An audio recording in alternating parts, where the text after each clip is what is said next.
台风消息：太平洋高压延伸到南海，90W、91W 这两个低压即将消散，因此不可能生成25号台风帕帕。11月28日中午12点，90W 在北4.5度，东经142.4度，菲律宾东方1900公里，中心气压1001百帕，热带扰动中心时速30公里，每秒8公尺。过去6小时，以时速15公里的速度向西南移动。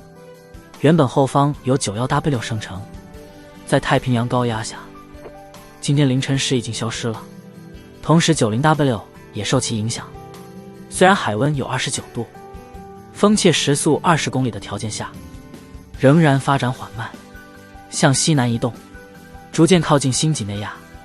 专家预测 90W 很难渡过这区域，将在这一带逐渐消失。但在马来西亚附近有低压产，往西北移动，经过泰国海到孟加拉湾，才形成印度旋风状态。到底是不是会如此发展呢？记得关注再走哦。